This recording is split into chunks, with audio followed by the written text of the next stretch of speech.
Hello दोस्तों, Ashwini GS classes में आप लोगों का बहुत बहुत स्वागत है। आज हिंदी का मॉक 2 लेके मैं दीपशिखा द्विवेदी आई हूँ। आज हमारे टॉपिक से रिलेटेड क्वेश्चन होंगे। आज का हमारा टॉपिक समास होगा, तो समाज से रिलेटेड आज हम क्वेश्चन देखेंगे दोस्तों। इससे पहले आप वीडियो को लाइक शेयर सब्सक्राइब करना मत भूलिएगा, क्योंकि बहुत मेहनत से हमने ये वीडियो बनाया है।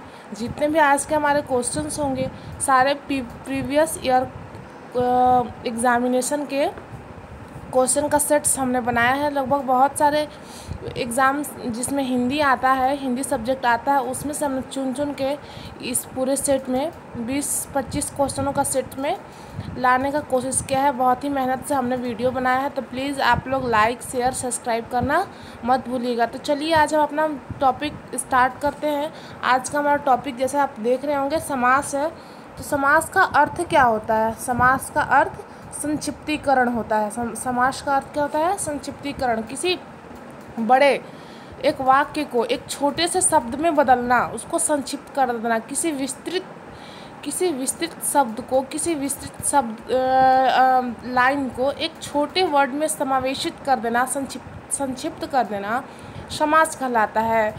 तो फ्रेंड्स देखेंगे आज हम इसी से रिलेटेड क्वेश्चन करेंगे, और क्वेश्चन के माध्यम से मैं आपको समझाने का भी बहुत प्रयास करूंगी। मैं कोशिश करूंगी कि आपको समाज से रिलेटेड कोई भी डाउट्स ना हो। ज़्यादा से ज़्यादा आपका समय वेस्ट ना करते हुए हम क्वेश्चन की ओर चलेंगे। तो देखेंगे दोस्तों, आज का हमारा क्वेश्चन होगा कर्मधारय समास का उदाहरण है। इससे पहले मैं आपको बता दूं कि समास के कितने भेद होते हैं। समास के कितने भेद होते हैं यदि आपको पता होगा तो आप नहीं लिखिएगा, लेकिन जिन लोगों को नहीं पता होगा और वो वीडियो देख रहे हैं तो प्लीज़ अपनी कॉपी में लिखते जाइएगा समास के कितने भेद होते हैं। मैं बता रही हूँ, उससे थोड़ा थोड़ा मैं डीलिंग भी करते जाऊँगी। उसके बाद उसी से रिलेटेड सारे क्वेश्चन हैं, आपका डाउट बिल्कुल भी क्लियर हो जाएगा समास को लेकर। और सारे क्वेश्चन कोई ऐसे क्वेश्चन नहीं है दोस्तों जिसे हमने अपने मन से बनाया हो, जो आप चेक कर सकते हैं, आप देख सकते हैं कि बहुत जैसा सीटेट हो गया, यूपी टेट हो गया, बीएड एंट्रेंस हो गया, जहाँ जहाँ यूपी में स्टेट लेवल एग्ज़ाम्स में जहाँ जहाँ हिंदी आते हैं वहाँ से हमने यूपीएसआई हो गया, यूपी आरओ हो गया, एआरओ हो गया, वहाँ से हमने क्वेश्चन लाने का पूरा प्रयास किया है। तो देखेंगे हमारे समास के भेद कितने होते हैं। पहला क्या होता है समास का भेद? अव्ययी भाव समास, जिसका प्रथम पद प्रधान होता है।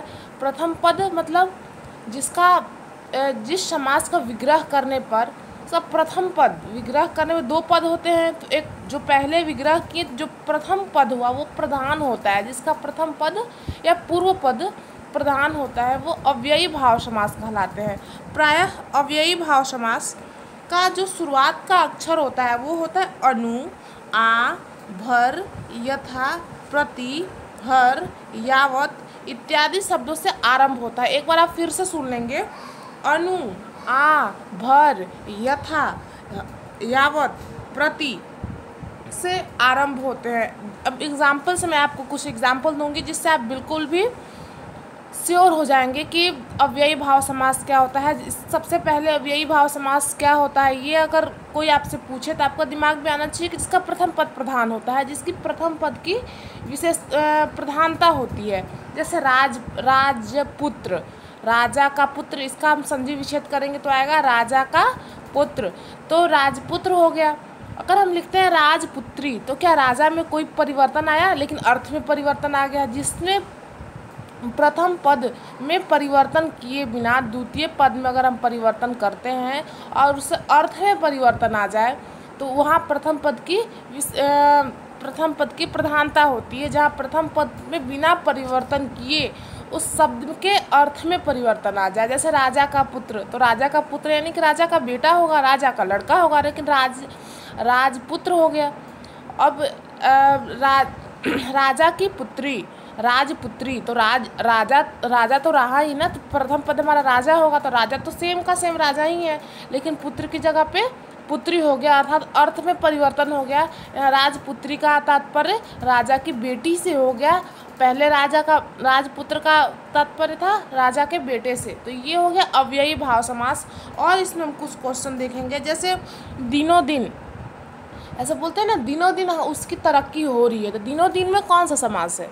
अव्ययी भाव समास है। रातों रात, दिनों दिन, भर पेट, और हो गया यथाशीघ्र, ये सब अव्ययी भाव समास के उदाहरण हैं।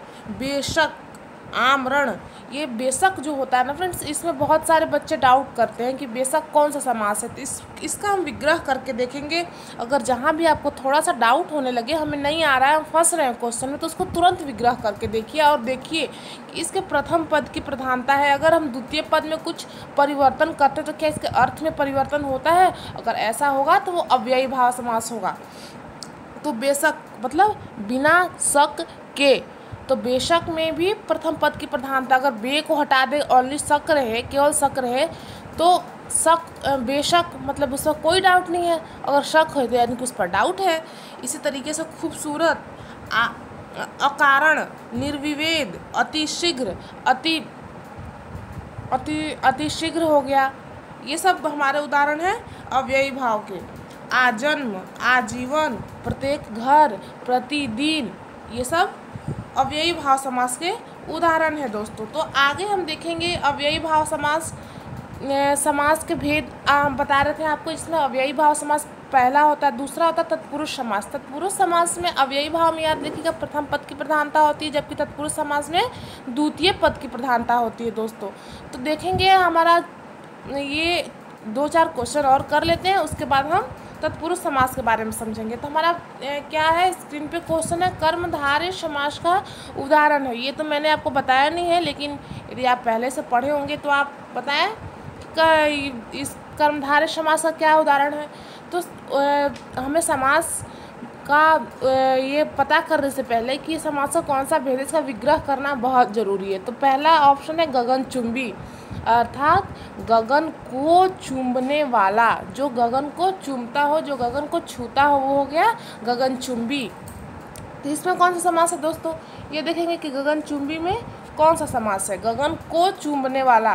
तो कर्मधारय समास, इसमें कर्मधारय समास नहीं है। बी, पाठशाला, ऐसी शाला जहाँ मतलब पाठ पढ़ाया जाए, पाठ पढ़ाने वाली शाला, पाठ पढ़ाने वाली जगह अर्थात विद्यालय। सी होता है श्वेत पत्र, और डी है नीलकंठ, नीला हो जिसका कंठ। नीलकंठ का अगर हम संधि विच्छेद करेंगे, इसका अगर विग्रह करके देखेंगे तो नीला हो जिसका कंठ। श्वेत पत्र, ऐसा पत्र जो श्वेत हो, जो पत्र श्वेत हो जो पत्र। तो कर्मधारय समास का क्या होता है, इसका परिभाषा कि जिसका एक पद विशेषण हो और दूसरा पद उसकी विशेषता बताए। तो गगनचुंबी में विशेषण और विशेषता कोई बात ही नहीं है, गगन को चूमने वाला, ये तत्पुरुष समास हो जाएगा दोस्तों। पाठशाला, इसमें वैसा जगह जहाँ पाठ पढ़ाया जाए, पाठ पढ़ाने वाली जगह, तो ये भी तत्पुरुष समास का उदाहरण हो जाएगा। नीलकंठ, नीला हो जिसका कंठ अर्थात भगवान शिव, ये बहुब्रीहि का उदाहरण हो जाएगा। और श्वेत पत्र, ऐसा पत्र जो श्वेत है। तो आप विशेषण में पढ़े होंगे विशेषता, ये विशेषता है इसकी, जो पत्र कैसा है, श्वेत है। तो ये हमारा आंसर हो जाएगा दोस्तों, हमारा आंसर हो जाएगा श्वेत पत्र। अरे ये पेन को क्या हो गया, हाँ श्वेत पत्र, ये कर्मधारय का उदाहरण है दोस्तों। तो आगे अगला क्वेश्चन में हम चलेंगे। अगला क्वेश्चन हमारा क्या कहता है, परमानंद में कौन सा समास है। तो पहले की तरह इसका भी हम विग्रह करके देख लेंगे कि परम धन आनंद, इसका विग्रह करेंगे तो हमें क्या मिलेगा, परम धन आनंद। तो यहाँ भी जैसे पहले क्वेश्चन में श्वेत पत्र था तो पत्र की विशेषता थी, तो यहाँ आनंद की विशेषता है कि आनंद, कोई व्यक्ति खुश है, परम खुश है, बस वो खुश नहीं है, बस वो आनंदित नहीं है, वो परम आनंद है, परम आनंदित है। तो यहाँ भी हमारा उदाहरण क्या हो जाएगा, यहाँ भी हमारा ऑप्शन क्या हो जाएगा, कर्मधारय समास। दोस्तों अपना आप चेक करते जाएंगे किसका सही हो रहा है, किसका गलत हो रहा है। गलत हो रहा है जिसका, वो अपना टिक करते जाएंगे गलत में। और आप लोग पहले पिछले जो टेस्ट हमने लिया था उसमें बहुत कम बच्चों ने कमेंट किया कि हमारा कितना नंबर आया है। कुछ बच्चों ने बहुत अच्छा परफॉर्मेंस किया है उस टेस्ट में, और जिन लोगों को कहीं कुछ डाउट है तो वो अपना डाउट भी क्लियर करते जाएँ, हमें कमेंट बॉक्स में पूछते जाएँ। हम कोशिश करेंगे कि सारे बच्चों के कमेंट के आंसर दे सकें। तो यहाँ देख लेंगे कि द्वंद्व समास, तो यहाँ मैं ऑप्शन के माध्यम से आपको बताते चलूँगी कि द्वंद्व समास क्या होता है। द्वंद्व समास जिसके दोनों पद प्रधान होते हैं। अब यही भाव समास हमने बताया जिसका प्रथम पद प्रधान होता है। द्वंद्व समास जिसके दोनों पद प्रधान होते हैं, और एक और उन्हें पहचानने का है एक नियम है कि द्वंद्व समास को दोस्तों ये इस लाइन के द्वारा, इसके दो पदों के बीच में ऐसे लाइन रहता है, ऐसे दो पदों के बीच में ऐसे लाइन रहता है। इसका मैं उदाहरण भी आपको बता सकती हूँ, जैसे राधा कृष्ण, तो राधा और कृष्ण, तो इसमें आप पता नहीं लगा सकते हैं कि कौन पद प्रधान है कौन पद अप्रधान है, किस पद की प्रधानता। यहाँ दोनों पद प्रधान होते हैं, जैसे माता पिता, दिन रात, ये द्वंद्व समास में एक और मतलब समझ लीजिए, आपको शॉर्ट ट्रिक से बता दें, आप दिमाग में अपने बैठा लीजिएगा कि द्वंद्व समास का होता है, जैसे अक्सर जो द्वंद्व समास के उदाहरण होंगे, वो जो द्वंद्व समास होगा वो अक्सर या फिर एक दूसरे का अपोजिट होंगे, जैसे दिन रात, माता पिता, भाई बहन, और उन लोगों के बीच में इस तरह का निशान होगा, उन दो शब्दों के बीच में इस तरह का निशान होगा। तो परमानंद हमको बता दिए, अव्ययी भाव मैं आपको बता ही चुकी हूँ।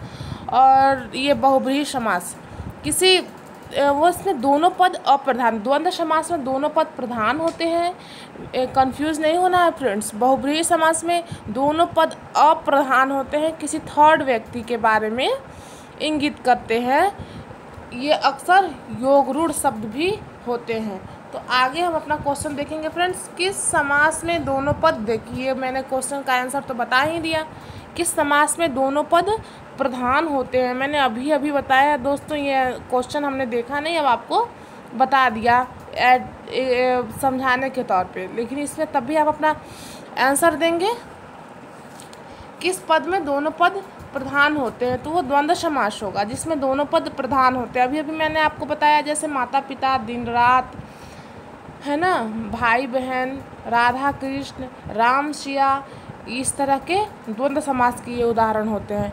और बहुब्रीहि समास में बताया कि दोनों पद अप्रधान होते हैं और किसी तीसरे व्यक्ति की ओर इशारा करते हैं, कि वो किसी थर्ड पर्सन के बारे में बताते हैं, तो ये द्वंद्व समास हो गया। तत्पुरुष समास, ये मैं इसी क्वेश्चन में आपको बताते चलूँ कि तत्पुरुष समास क्या होता है। तो तत्पुरुष समास में दोस्तों आप ये जानेंगे कि तत्पुरुष समास में उत्तर पद की प्रधानता होती है। उत्तर पद से हमारा मतलब है द्वितीय पद, है ना, द्वितीय पद। प्रथम पद अगर विग्रह करने पर दूसरे पद की प्रधानता होती है तो उसे तत्पुरुष समास कहते हैं।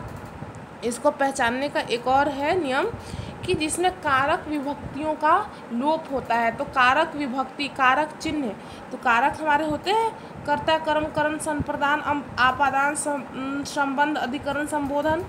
तो इनका जो चिन्ह होता है, जैसे ये ट्रिक होगा ना, आपने बहुत पढ़ा होगा, हमने भी बहुत पढ़ा है बचपन से ही। हम लोग जब से हिंदी पढ़ रहे हैं, कारक पढ़ रहे हैं, तो ये पढ़ते आ रहे हैं, कर्ता ने कर्म को, करण से, संप्रदान को के लिए, अपादान से, संबंध का को की, अधिकरण में पेपर, संबोधन है हो अरे। तो ये इनमें विभक्तियों का लोप होता है। इसमें कारक के जो हमारे जितने कारक चिन्ह होते हैं, इसमें विभक्तियों का लोप होता है। 8 चिन्ह होते हैं, लेकिन इसमें कर्ता ने कर्म को, करण से, आप पूरा ये इसी तरीके से याद कर लीजिएगा ताकि आपको पहचानने में सुगमता हो। कभी कभी ये भी पूछ सकता है दोस्तों कि तत्पुरुष समास के उदाहरण, कौन सा तत्पुरुष समास है। तत्पुरुष समास के भेद होते हैं ना, तो वो आपसे ये भी पूछ देगा कि कौन सा तत्पुरुष समास है। करण तत्पुरुष है, तत्पुरुष समास के भी 6 भेद होते हैं। कर्म तत्पुरुष, करण तत्पुरुष, संप्रदान तत्पुरुष, अपादान तत्पुरुष, संबंध तत्पुरुष और अधिकरण तत्पुरुष। ये जो 6 भेद होते हैं, तो इनमें बस कर्ता और संबोधन को छोड़ के बीच में जो 6 बचते हैं ना, कारक विभक्ति चिन्ह 8 होती है, तो 2 को छोड़कर, कर्ता और संबोधन को छोड़कर कर्म से अधिकरण तक बीच में अगर विग्रह करेंगे तो आपको दिखेगा कि कारक विभक्तियों का लोप है, तो वो हो जाएगा तत्पुरुष समास। इसका मैं कुछ उदाहरण बता देती हूँ आपसे। जैसे रस भरी, रस से भरी, इसका विग्रह करेंगे तो हमें क्या मिलेगा, रस से भरी। तो से किसका होता है, करण का होता है, करण तत्पुरुष का उदाहरण है से, तो इसमें कारक विभक्ति का लोप हो रहा है, ये तत्पुरुष समास होगा। जैसे विद्यालय, विद्या के लिए आलय, जहाँ विद्या के लिए कोई भवन हो, आलय हो, निकेतन हो, विद्या जहाँ पर पढ़ाया जा सके, विद्यालय। ये भी संप्रदान, विद्या को के लिए संप्रदान में होता है ना, कर्ता संप्रदान का चिन्ह होता है को के लिए, तो इसमें होगा विद्यालय के लिए, तो ये संप्रदान तत्पुरुष हो जाएगा। और अगर ऐसे तत्पुरुष का भेद नहीं लिखा है, बस समास के भेद लिखे तो तत्पुरुष समास में आ जाएगा। पथभ्रष्ट, पाप मुक्त, चिड़ीमार, गगन चुंबी, गृहगत, रथ चालक, मुंह तोड़, जेब कतरा, राजपुत्र, सेनापति, देश रक्षा, ये सब तत्पुरुष समास के उदाहरण है। फ्रेंड्स, आप एक बार फिर से सुन लीजिएगा। तत्पुरुष समास में कारक विभक्तियों का लोप होता है। कारक विभक्तियों का लोप होता है। कारक चिन्ह टोटल तो 8 होते हैं, लेकिन इसमें 6 कारक विभक्तियों का लोप होता है। जिसका विग्रह करके आपको लगे कि हाँ कारक विभक्तियों का लोप हो रहा है, तो वो तत्पुरुष समास का उदाहरण हो जाएगा। दोस्तों, चौथे क्वेश्चन की ओर चलेंगे बिना टाइम वेस्ट किए। और अपना नंबर लिखते जाएंगे। जिसका कोई पद प्रधान नहीं होता है, अर्थात इसके दोनों पद अप्रधान होते हैं, वो होंगे कर्मधारय समास। बिल्कुल नहीं, कर्मधारय समास में हमने आपको बताया था एक पद विशेष होता है, दूसरा पद उसकी विशेषता बताता है। ये हो नहीं सकता अव्ययी भाव। इसमें तो प्रथम पद हमने बताया था कि प्रधान होता है, ये भी नहीं हो सकता। तो पुरुष समास, इसका द्वितीय पद प्रधान होता है। तो यहाँ कह रहा है जिसका कोई पद प्रधान नहीं होता, अर्थात वो क्या हो जाएगा, बहुब्रीहि समास। यहाँ इसमें कोई पद इसके प्रधान नहीं होते हैं। किसी थर्ड पर्सन की ओर इशारा करता है, किसी तीसरे पर्सन के बारे में बताता है। ये बहुब्रीहि समास से अक्सर योग रूढ़ शब्द होते हैं। दोस्तों, तो 5वें क्वेश्चन की ओर चलेंगे। पंचवटी समास में कौन सा समास है? पंचवटी समास। तो ये बहुत ही आसान है दोस्तों। पंचवटी समास 5 वटियों का समूह, 5 वटियों का समूह। पंचवटी, वटी मतलब वही वो बगीचा, बाग हो गया। पंचवटी 5 वटियों का समूह, अर्थात हो जाएगा द्विगु समास। द्विगु समास को पहचानने का सबसे आसान तरीका है, इसका प्रथम पद संख्यावाची होता है। जैसे तिमुहाना, तिमुहाना, चौराहा, ठीक है ना, चौराहा। और हो जाएगा शताब्दी। इसका उदाहरण मैं आपको बता रही हूँ। द्विगु समास का पहला जो पद होता है वो संख्यावाची होता है। द्विगु समास का पहला पद संख्यावाची होता है। तो उसमें आप देखेंगे कि हो जाएगा पसेरी, शताब्दी, सप्तऋषि, ये सब पहला पद। 9 ग्रह, 9 ग्रहों का समूह, 9 ग्रह तो पहला हो गया ना, पहला पद संख्यावाची। तो देखेंगे फ्रेंड्स, इसमें हमारा पंचवटी 5 वटियों का समूह यानी कि 5 है, संख्या आ गया, तो ये हो गया द्विगु समास। ये हमारा द्विगु समास का उदाहरण हो जाएगा, द्विगु समास। ये अपना कमेंट बॉक्स में कितना आंसर आया ये लिखना मत भूलिएगा दोस्तों। बताइएगा हमें ज़रूर आपका कितना आंसर आया। सुनीता के बच्चे घास फूस की तरफ बढ़ रहे हैं, हमारा 6ठा क्वेश्चन है। सुनीता के बच्चे घास फूस की तरफ बढ़ रहे हैं। तो यहाँ आप कंफ्यूज मत होइएगा, आपको बताना है घास फूस में कौन सा समास है। घास फूस में कौन सा समास है? तो आपको मैं अभी तुरंत बताई हूँ कुछ समय पहले कि ये जहाँ डैश लगा होता है, इस तरह के जहाँ डैश लगे होते हैं और घास फूस एक दूसरे का अपोजिट होते हैं, मतलब एक ही समानार्थी शब्द भी हो सकता है, ज़रूरी नहीं है कि एक दूसरे से अपोजिट ही हो। तो वो क्या हो जाएंगे, द्विगु समास के उदाहरण हो जाएंगे दोस्तों।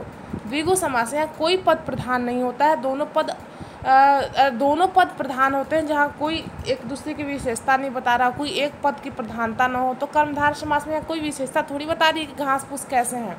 यह था ना कि घास फूस का हरे घास फूस है, ऐसा कुछ रहता है, उसमें कोई कलर बताया हुआ रहता या फिर उसकी कोई लंबाई बताई हुई रहती, तो जो कर्मधारय समास हो सकता था। और द्वंद्व समास जिसके दोनों पद प्रधान होते, तो ये हमारा आंसर हो जाएगा 6 का बी।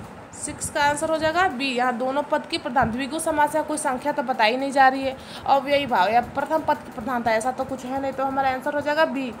ईमानदारी के साथ बच्चों, किसका सही हुआ है वो अपना सही करेंगे, जिनका गलत हुआ है वो अपना 1 नंबर काट लेंगे। दोस्तों, आपको पता होगा हिंदी सब लोग हल्के में लेते हैं, हल्का सब्जेक्ट है, लेकिन ये बताइए आपका मार्क गेनिंग सब्जेक्ट, हम तो ये कह सकते हैं इसको मार्क्स अपना गेन करने के लिए सबसे अच्छा सब्जेक्ट है। इसको आप थोड़ा सा पुशअप करेंगे ना, हमारा मातृभाषा हिंदी है दोस्तों, हम इसे थोड़ा सा पुश करेंगे, थोड़ा सा इस पर ध्यान देंगे, तो हम जितने नंबर्स के हो रहे हैं उसमें हम सारे के सारे अपने नंबर गेन कर सकते हैं।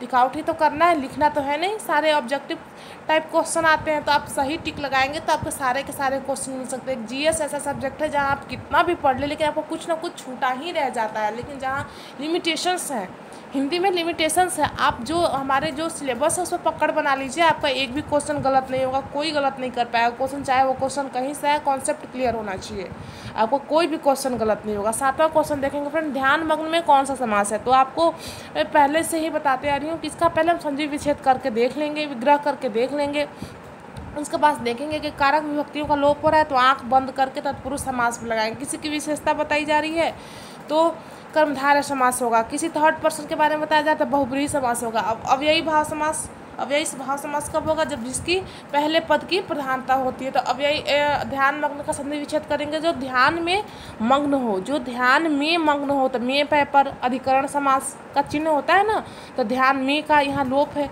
अधिकरण समास, अधिकरण कारक, तो बताए थे कारक विभक्तियों का जहाँ लोप हुआ तत्पुरुष समास में आ जाएगा दोस्तों। तत्पुरुष समास किसका किसका सही हुआ है दोस्तों, ईमानदारी के साथ अपने क्वेश्चन जिसका सही हुआ है वो टिक आउट करेंगे, जिसका गलत हुआ वो जय माता दी, वो अपना काट लेंगे नंबर। दोस्तों पिछला वीडियो तो हमने एक मात्र डेमो के रूप में डाला था, आपको बताने का भी बहुत हमने कोशिश किया था कि जहाँ तक कि हो सके। अभी इस समय में सीमित संसाधन है हमारे पास, हम कहीं आ जा नहीं सकते हैं, दुकानें भी बहुत लिमिटेड खुल रही हैं, तो आप लोगों को हाथ से मैंने लिखकर PDF बनाकर समझाने की कोशिश की थी। कितना मेहनत लगता है। आप भी बच्चों B.Ed की तैयारी जो बच्चे कर रहे हो या फिर जो B.Ed कर चुके हों, वो जब कभी पढ़ाएंगे, पढ़ाने में क्या रिस्पॉन्सिबिलिटी होती है, क्या जॉब होता है, आप भी महसूस कर सकते हैं। या फिर जो पढ़ा रहे होंगे, कुछ बच्चे पढ़ा रहे होंगे या फिर कुछ पढ़ाने जाएंगे तो क्या जिम्मेदारी होती है, वो जानने की कोशिश कर, वो आप समझ सकते हैं। लेकिन कुछ बच्चों ने वहाँ पे हमें डिसलाइक किया, तो मैं उन लोगों से, अगर वो सुन रहे हों या अगर वो सुन नहीं भी रहे हों, तो उन लोगों के पास ये वीडियो जाना चाहिए दोस्तों, जो हमें डिसलाइक किए हैं। वो बता सकते हैं हम अपना रीज़न। प्यारे बच्चों, आप लोगों के रिकमेंडेशन पे हमने दूसरा वीडियो बनाया है। आप लोगों से मैंने पूछा था कि क्या हम दूसरा वीडियो बना सके, तो कुछ हमारे प्यारे बच्चों ने कहा कि हाँ बनाइए वीडियो, तब हमने दूसरा वीडियो लेके आया। और हमें अपना पूरा बेस्ट देने की कोशिश करें। सीमित संसाधनों में, इकोनॉमिक्स का रूल है, सीमित संसाधनों में जितना अच्छा हो सके उसका उतनी अच्छी उपयोगिता उसमें से निकाली जाती है, वो हम आपको देने की कोशिश कर रहे हैं। चलिए दोस्तों आगे क्वेश्चन की ओर देखते हैं। सिंह द्वार में कौन सा समास है। आज सारे क्वेश्चन समाज से रिलेटेड होंगे। ये सारे क्वेश्चन प्रीवियस ईयर के हैं। मैं बार बार आपसे कह रही हूँ वीडियो को लाइक से सब्सक्राइब करिए। ये सारे क्वेश्चन हमने बहुत ही मुश्किल से बहुत सारे पेपर्स में से ढूंढ के इकट्ठा करके आपके पास लेके आई हूँ। तो सिंह द्वार का संधि विच्छेद करिए। सिंह का द्वार, जिसके द्वार पे सिंह हो या फिर सिंह का द्वार, तो यहाँ भी कारक विभक्ति का लोप हो रहा है। ये भी आँख बंद करके तत्पुरुष समास, तत्पुरुष समास हो जाएगा दोस्तों। समय की कमी है दोस्तों, थोड़ा जल्दी चलेंगे, फास्ट में थोड़ा चलेंगे, क्वेश्चंस ज़्यादा हैं नहीं तो आपको क्वेश्चंस नहीं होने पाएंगे। शोकाकुल में समास है, शोकाकुल में समास है, तो शोकाकुल का संधि विच्छेद करेंगे। शोक में आकुल, या शोक में आकुल का मतलब व्याकुल। आप परेशान ना होइएगा, आप व्याकुल ना होइएगा। शोकाकुल, शोक में जो व्याकुल हो, शोक में जो व्याकुल हो, में पर फिर से अधिकरण तत्पुरुष। यहाँ अधिकरण कारक विभक्ति का लोप हो रहा है, यहाँ भी तत्पुरुष समास हो जाएगा दोस्तों। तत्पुरुष समास हो जाएगा जहाँ कारक विभक्ति का लोप हो, तत्पुरुष समास। अगला क्वेश्चन, मन मना में कौन सा समास है। मन मना में कौन सा समास है। तो यहाँ भी मैं आपको बता दी, जैसे दिनों दिन, रातों रात, ये हो जाएगा तत्पुरुष समास का। मन के अकॉर्डिंग चलने वाला, मन का मानने वाला, मन का मानने वाला। अगर इसका हम संधि विच्छेद करते हैं तो आता है मन का मानने वाला। तो का के की रा रे री, ये सब किसके उदाहरण है, संबंध तत्पुरुष के। संबंध तत्पुरुष का ये विभक्ति चिन्ह होता है ना, का के की, तो ये हो जाएगा तत्पुरुष समास। तत्पुरुष समास का हमारा उदाहरण हो जाएगा जहाँ कारक विभक्ति का लोप हो। एकदम बिना सोचे समझे आपको तत्पुरुष समास में लगा देना है, बिल्कुल सही हो जाएगा आपका आंसर। मनगढ़ंत, मनगढ़ंत में कौन सा समास है। मनगढ़ंत का संधि विच्छेद करिए, थोड़ा आपको समय देते हैं दोस्तों। इसका आप बताइए मनगढ़ंत में कौन सा समास है। ये सब लोगों का सही होना चाहिए और जिन लोगों का गलत हो रहा है वो थोड़ी मेहनत करेंगे और क्वेश्चन को ज़्यादा से ज़्यादा सॉल्व करने की कोशिश करेंगे, प्रैक्टिस करने की कोशिश करेंगे। किसी भी सब्जेक्ट के लिए प्रैक्टिस बहुत बड़ी चीज़ होती है, प्रैक्टिस करना बहुत ज़रूरी है आपको सही क्वेश्चन का आंसर देने के लिए।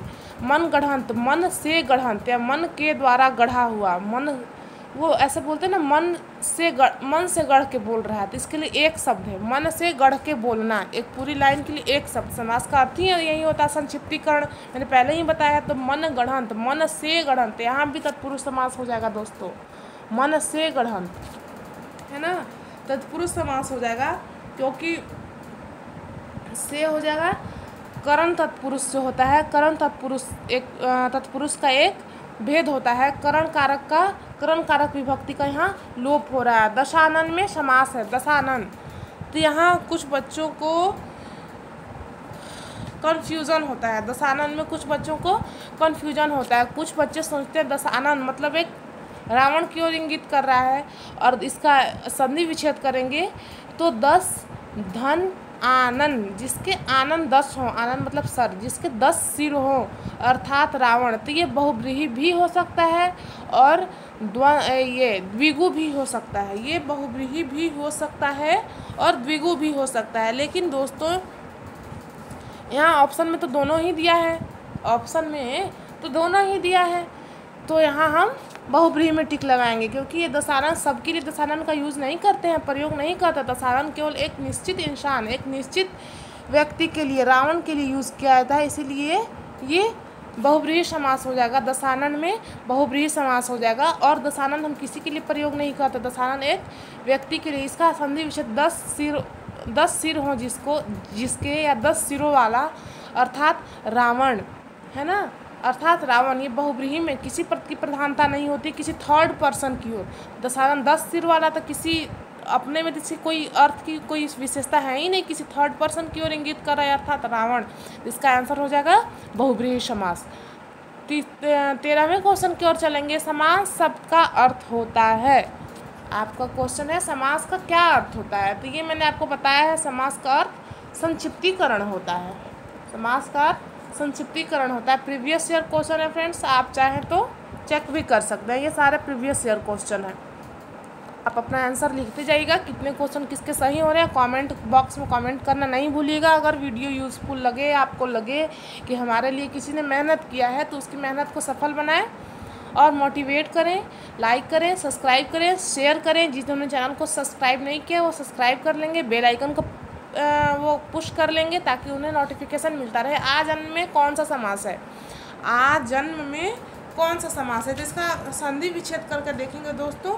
आ जन्म में कौन सा समास है, आ जन्म में कौन सा समास है, तो इसका हो जाएगा आ जन्म। तो मैंने पहले ही आपको बताया था अव्ययी भाव समास। अव्ययी भाव समास का स्टार्टिंग का जो शब्द होता है अनु, आ, भर, यथा, प्रति, हर, यावत इत्यादि से आरंभ होता है। तो आ जन्म कि जन्म से, इसका हम जब करेंगे तो जन्म से, आ जन्म, तो आ होगा तो ये अव्ययी भाव का, आ होगा, यथा होगा, भर होगा, अनु होगा, प्रति होगा इत्यादि, ये अव्ययी भाव के उदाहरण होते हैं। यहाँ हमें सोचने की ज़रूरत नहीं है, अव्ययी भाव में हम टिक लगाएंगे। अव्ययी भाव समास मैंने आपको जब से वीडियो स्टार्ट हुआ तब से मैं आपको बता रही हूँ अव्ययी भाव के में क्या होता है। सारे को मैंने बताने की कोशिश किया है, सारे समास के भेदों को शॉर्ट में आपको बताने की कोशिश किया। अधपका में समास है, तो फ्रेंड्स इसका हम फिर से विग्रह करेंगे। हम आपको बार बार करें अधपका, जो आधा पका हो। तो यहाँ विशेषता बताई जा रही है ना, कुछ पका है जो आधा, कोई चीज़ पका है तो वो आधा पका है, ऐसे बस विशेषता है। सोचिए आप भी, थोड़ा सा दिमाग लगा के देखिए। अधपका मतलब आधा पका, यानी कि उसकी विशेषता बताई जा रही है कि ये आधा पका हुआ है। तो ये क्या था, पहली पद जब दूसरे पद का विशेषता पहला पद बताया जाए, या फिर कोई एक पद विशेषण हो, दूसरा पद उसकी विशेषता बताए, ये कर्मधारय समास हो जाएगा दोस्तों। 15 का सी, 15 का सी हो जाएगा। आगे क्वेश्चन देखेंगे दोस्तों। अगला क्वेश्चन क्या है, द्वंद्व समास में कौन सा पद प्रधान होता है।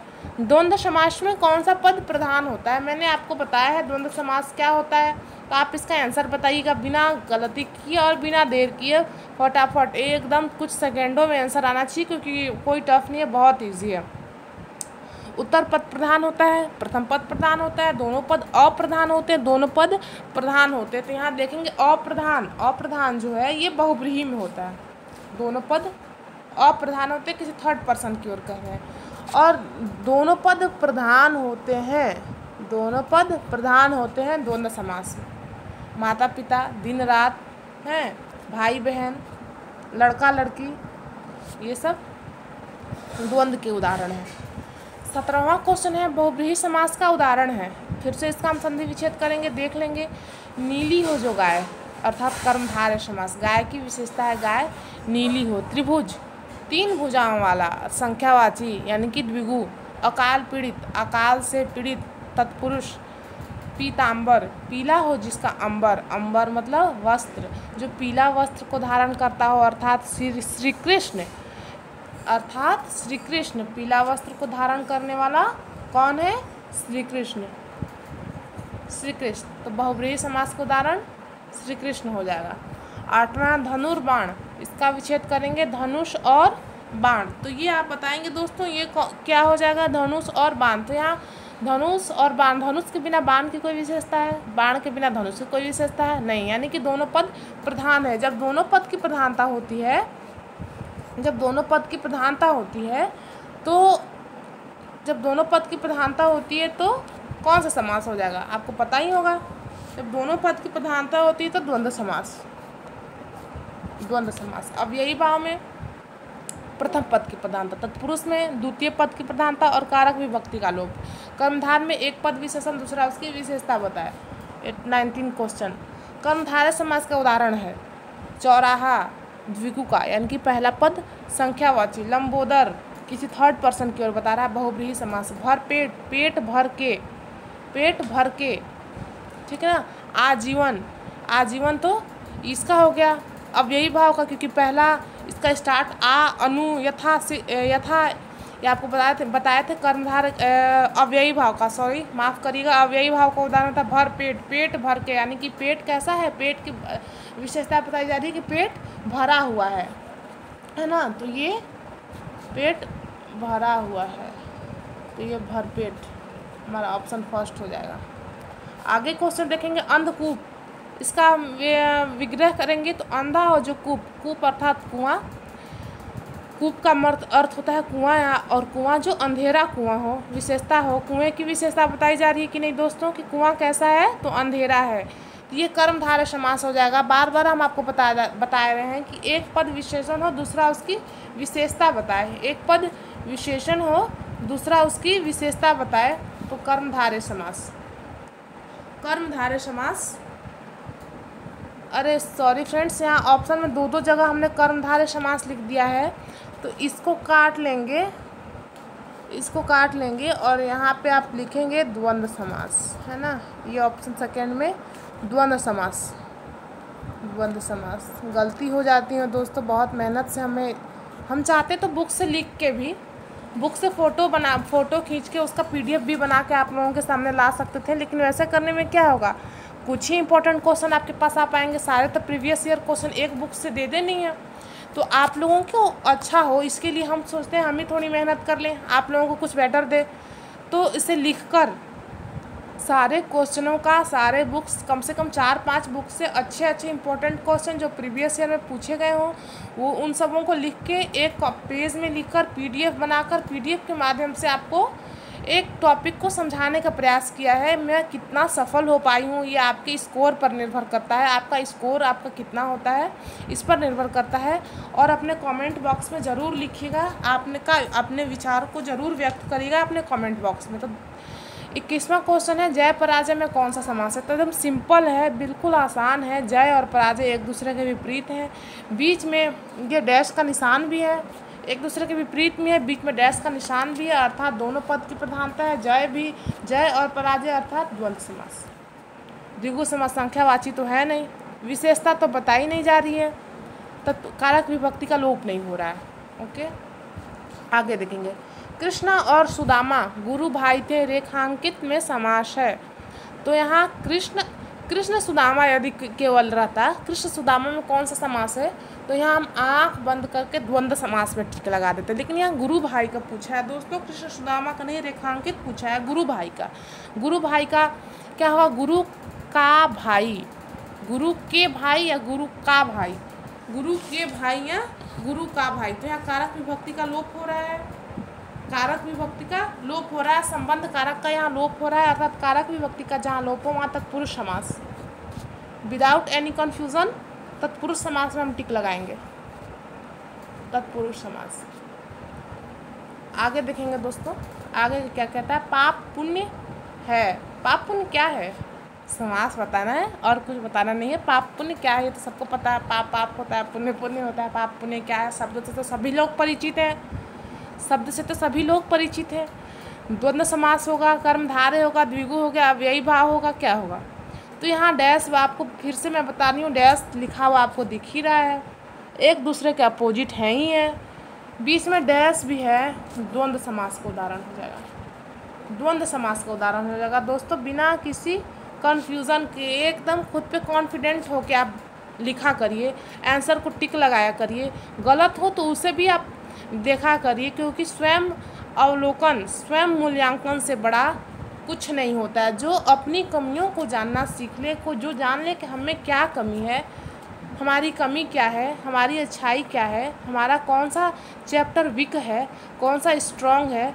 जो वीक है उस पर थोड़ा ज़्यादा ध्यान दे लेंगे हम, या कोई और, या कोई भी टीचर किसी का क्या मूल्यांकन करेगा। जो बीएड के छात्र होंगे वो भी कल टीचर बनने की तैयारी कर रहे हैं, और जो सीटेट टेट के होंगे वो बीएड करके वो भी टीचर की तैयारी कर रहे हैं, वो कुछ लोग पढ़ा भी रहे होंगे, है ना। तो वो मूल्य अपना स्वयं करें, किसका कितना नंबर आए ये बताना ना भूलें, ताकि हम भी और उसके अकॉर्डिंग काम कर सकें। आपको वीडियो कैसा लगा ये भी बताइएगा, हैं, कमेंट लिखना मत भूलिएगा, और अच्छा लगे तो उसे शेयर करिएगा, और अच्छा ना लगे तो डिसलाइक ही कर दीजिएगा, कम से कम लाइक ना करें तो। और हमारी कमियों को आप बताइएगा, हम तो जहाँ तक की होती है अपनी कमियों को दूर करने का प्रयास करते हैं। 24 नंबर क्वेश्चन है, 24 हस्तलिखित उदाहरण है। अब यहाँ हम बार बार आपको बता रहे हैं, फर्स्ट क्वेश्चन से बता रहे हैं, इसका विच्छेद करेंगे, विग्रह करेंगे। हस्तलिखित, हाथ से लिखित, हाथ से लिखित। तो यहाँ भी देखेंगे करण तत्पुरुष आ रहा है, करण विभक्ति, करण कारक के विभक्ति से का लोप हो रहा है, से, हस्त से लिखित होगा ना, हस्त, हस्त से, हस्त, हस्त से लिखित। तो यहाँ कौन सा कारक हो जाएगा, तत्पुरुष। कर्मधार में यहाँ विशेषता बताई नहीं जा रही है, एक पद की विशेषता बताई नहीं जा रही है। अव्ययी भाव, प्रथम पद की प्रधानता नहीं है। बहुब्रीहि समास के थर्ड पर्सन के लिए ये तो बिल्कुल ही अलग, ये तो होगा ही नहीं, तो ये तत्पुरुष समास हो जाएगा। कारक विभक्ति का लोप, तो तत्पुरुष समास। दही बड़ा में कौन सा समास है, दही बड़ा, मुंह में पानी किसके किसके आया ये भी बता दीजिएगा। नहीं दोस्तों, ये बस जोक से पार्ट, ये बस जोक्स था। दही बड़ा में कौन सा समास है, दही बड़ा में कौन सा समास है, दही बड़ा में तत्पुरुष समास हो जाएगा दोस्तों। यहाँ भी दही में डूबा हुआ बड़ा, यहाँ कारक विभक्ति का लोप नहीं है, बहुत बड़े एक वाक्य का लोप हो गया। यहाँ कारक विभक्ति का लोप न होके एक पद का लोप हो गया, एक पद का लोप हो गया। दही में डूबा हुआ बड़ा, अर्थात दही बड़ा। यहाँ कोई पद विशेष नहीं है, किसी की विशेषता नहीं बताई जा रही है, कोई पद की विशेषता नहीं बताई जा रही है। कोई ऐसा पद नहीं है जो एक प्रधान है एक अप्रधान, अगर अलग अलग कर देंगे तो मतलब ही बदल जाएगा, तो पद की प्रधानता तो है ही नहीं। संख्यावाची है ही नहीं कि द्विगु होगा, द्वंद्व होगा नहीं क्योंकि एक दूसरे का अपोजिट है नहीं, बीच में डैश लगा हुआ नहीं है, तो द्वंद्व तो होगा नहीं। कर्मधारय, विशेषता विशेषण की बात ही नहीं है, अर्थात तत्पुरुष समास हो जाएगा। यहाँ कारक विभक्ति का लोप हो रहा है, तत्पुरुष समास हो जाएगा, पुरुष समास। आगे क्वेश्चन क्या कहता है, अकारण मतलब बिना कारण के, बिना कारण के, अकारण ही तुम परेशान हो रही हो, हम लोग ऐसा कहते हैं ना, अकारण, बिना कारण के। तो आपको मैं बताई हूँ, अब यही भाव समास का ये उदाहरण हो जाएगा, जिसका स्टार्ट अ से, यथा से, जिसका अनु से हो रहा हो स्टार्ट, वो आ से, ये सब तो अब यही भाव के उदाहरण हो जाएंगे। तो 26 का आंसर बी हो जाएगा, 26 का आंसर बी हो जाएगा दोस्तों। आगे क्वेश्चन देखेंगे 27, कर्मधारय का उदाहरण नहीं है। कर्मधारय का ये नहीं वर्ड बहुत कुछ कर सकता है दोस्तों, ये नहीं जो है ये बहुत गलती करवाता है, ये बहुत गलती करवाता है। नहीं, बहुत बार ऐसा होता है, हम देख लेंगे कर्मधारय, अरे कर्मधार का उदाहरण इधर नहीं को देखते ही नहीं है, एग्जाम में खुश हो जाते हैं कर्मधार का उदाहरण क्या होगा तो देख लेंगे। और यहाँ पूछ रहे कर्मधार के उदाहरण नहीं है, 27 में क्या पूछ रहा, कर्मधारय का उदाहरण नहीं है। तो एक देखेंगे पर्णकुटी, कुटी, पर्णकुटी मतलब जो घास फूस से कुटी है, ऐसी कुटी जो बनी हुई है, पर्ण से बनी हुई है, घास फूस से बनी हुई, तो ये कुटी की विशेषता है, बताई जा रही है ना। अर्थात कर्मधारय समास होगा जहाँ किसी की विशेषता, एक पद की विशेषता दूसरे पद के द्वारा बताई जाए। फिर है चंद्रमुख, जिसका मुख चंद्र के समान हो, जिसका मुख चंद्र के समान होता है। मुख की विशेषता बताई जा रही है। लाल मणि, ऐसा मणि जो लाल हो, यहाँ मणि की विशेषता बताई जा रही है। पवन चक्की, पवन से चलने वाला चक्की, या पवन का चक्की, पवन से चलने वाला चक्की, अर्थात ये तत्पुरुष का उदाहरण हो जाएगा। यहाँ कारक विभक्ति का लोप हो रहा है। पवन से चलने वाला चक्की, पवन से चलने वाला चक्की, यहाँ कारक के विभक्ति का लोप हो रहा है, अर्थात ये हो जाएगा तत्पुरुष समास। यहाँ पूछा है कर्मधारय का उदाहरण नहीं है, ये तीनों कर्मधार का उदाहरण है। ऑप्शन डी जो है ये कर्मधार का उदाहरण नहीं है। आगे क्वेश्चन क्या दे है दोस्तों, बहुव्रीहि का उदाहरण नहीं है, बहुव्रीहि समास का उदाहरण नहीं है। राजपुत्र, राजा का पुत्र। जलज, जो जल से उत्पन्न हो, जलज, अर्थात किसी थर्ड पर्सन के लिए कह रहा। चक्रपाणी, जिनके पानी में चक्र हो, या अर्थात जिसके हाथ में चक्र हो, चक्र को धारण करने वाला। विषधर, विष को धारण करने वाला, विष को धरने वाला, विष को रखने वाला, विष का धारण करने वाला या विषपान करने वाला विषधर, अर्थात शंकर भगवान। चक्रपाणी, जिसके हाथ में चक्र हो, अर्थात विष्णु जी या कृष्ण जी भी हो सकता है चक्रपाणी। बी जलज, जो जल से उत्पन्न हो, अर्थात कमल, किसी थर्ड पर्सन के बारे में बता रहा। राजपुत्र, यानी कि बहुव्रीहि का उदाहरण नहीं है। यहाँ भी दोस्तों देखेंगे बहुव्रीहि का उदाहरण नहीं है। राजपुत्र, ये किसका उदाहरण है फ्रेंड्स, राजपुत्र, राजा का पुत्र, यानी कि पहले शब्द की पहला जो पद है उसकी प्रधानता है, बताया जा रहा है राजा। अगर पुत्र को हटा दें, यहाँ पुत्री कर दे, तब भी राजा में कोई परिवर्तन नहीं हो जाए। राजा का पुत्र को हटा दें तो पुत्री हो जाएगा, तो दूसरे पद की प्रधानता है, प्रथम पद की प्रधानता है, तो ये हो जाएगा, ये तत्पुरुष है, ये तत्पुरुष का उदाहरण है।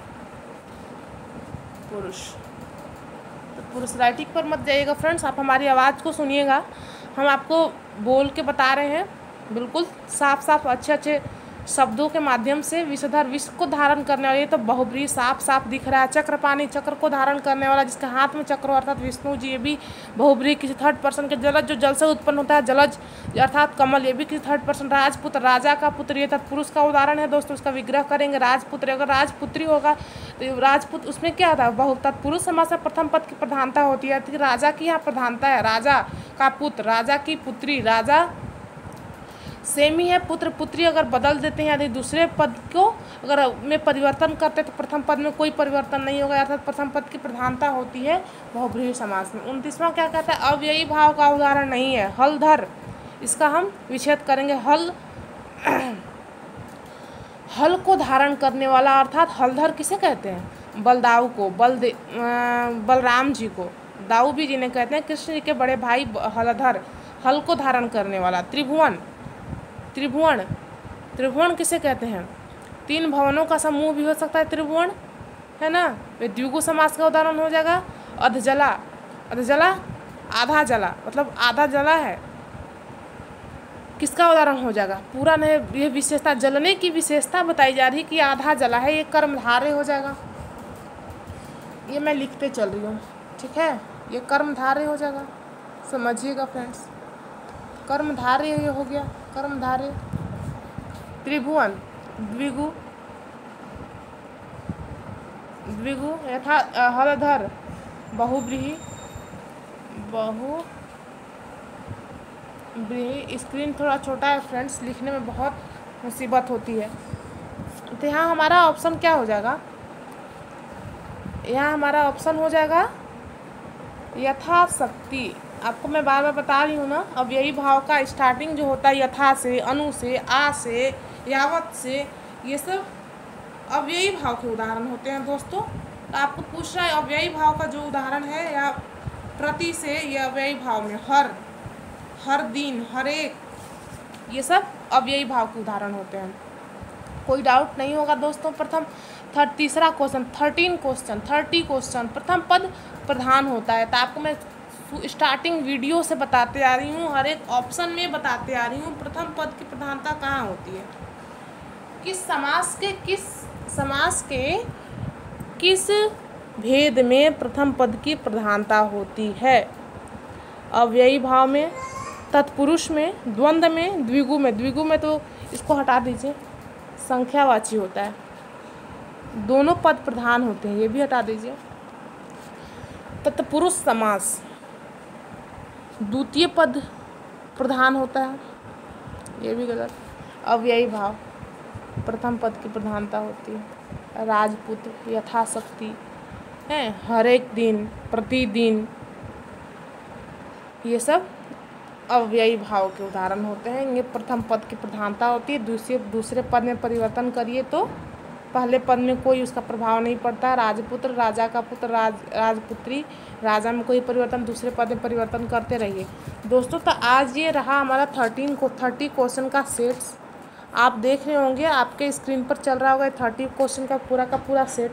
जो लोग अच्छा स्कोर किए वो अपना कमेंट बॉक्स में कमेंट करना नहीं भूलिएगा। वीडियो अगर अच्छा लगे, आपको लगे कि हमारे लिए किसी ने मेहनत की है, तो उसको लाइक, शेयर, सब्सक्राइब ज़रूर करिएगा। कमेंट बॉक्स में अपने विचारों को ज़रूर व्यक्त करिएगा, हमारी कमियां क्या रही हैं, तो अपना स्कोर भी ज़रूर बताइएगा दोस्तों।